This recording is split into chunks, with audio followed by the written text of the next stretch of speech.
Well, if I'm frank, I find it a bit rich listening to Kevin Stewart go on the way he's gone on, because I've sat in this Parliament, as the rest of us have, thank goodness for the official record, because it will show that the SNP and its leadership have consistently demonised the oil and gas sector. And Kevin Stewart may wish to intervene. I'm happy to let him do so. Kevin Stewart. That Mr Kerr has allowed me to intervene. Can I say, repeat what I said at the very beginning about Mr Kerr's logical contribution? Now, Mr Kerr, others and I were involved in a debate on Friday. We agree on most points. The problem is that in this place, things become far too political on this issue. What we need here is logic. Let's follow the logic of the academics like Paul Deleuze, and let's put aside the party political aspect of this to the degree that often comes across. Long intervention, Mr Kerr. Well, all very good from Kevin Stewart, but unfortunately some of us have a longer-term memory of what the SNP have been up to over the last 4.5 years, certainly in the time I've been in this Parliament. You can disown now, if you wish, Nicola Sturgeon, but she popped up last week and repeated all the same stuff she was saying as First Minister. You can disown Humza Yousaf on the same basis. But the reality is the reality. This is a debate that goes to the very heart of the future of Scotland's economy. Are we going to go for common sense economic principles? Are we going to go for economic growth? Are we going to put the people of Scotland first?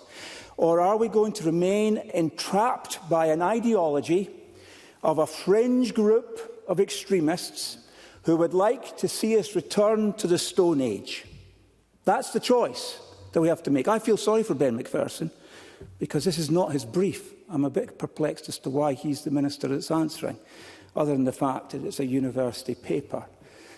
But that university paper makes it clear, and it's, I think, pronounced Professor Paul Deleuze.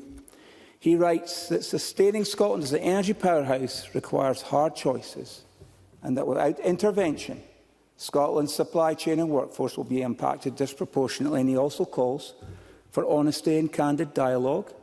So I welcome what Kevin Stewart is saying. I should make that clear, because we should be evidence-led. I don't know how many speeches I've given in this Parliament saying the policy should be evidence-led. It should be based on fact, not fiction, not fantasy.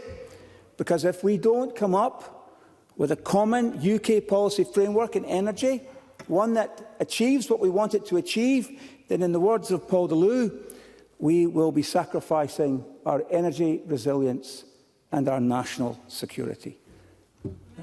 Of course. Claire Adamson. I wonder if Mr Kerr listens to Life Scientific on Radio 4, which had a prominent climate expert on it today, explaining that Professor Pierre Friedlingston was explaining that this isn't a matter of economics, this is a matter of survival, and that if we do not do more to tackle the climate crisis and our use of carbon, then we will all be paying that price. Stephen Kerr. We're not going to do that at the price of tens of thousands of jobs. Yeah.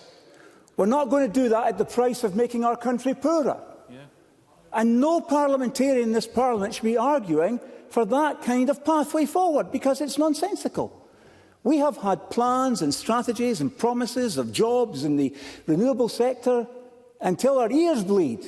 None of it happens because we are in denial of economic reality when we refuse to see things as they really are and instead transpose some fantasy. Now, there's lots that could be said, and I'm over time already, so I won't continue, except to say I have lived long enough to see the day when Fergus Ewing proclaimed himself a Green in this Parliament. I feel incredibly privileged to have been in the chamber to hear this. But I also know that he speaks inordinate common sense on this subject, as he does on many other subjects, based upon economic fact. And I would ask all of us, particularly as we look ahead to tomorrow's debate on the future of Rosebank, that will be a very interesting vote tomorrow. No doubt it will be, as is the way of the Scottish Parliament, it will be amended out of sight by the SNP and Green majority. But I'll close with the words of Kemi Badenoch. We are in the absurd situation where our country is leaving vital resources untapped, while neighbours such as Norway extract them from the same seabed. Madness. Thank you.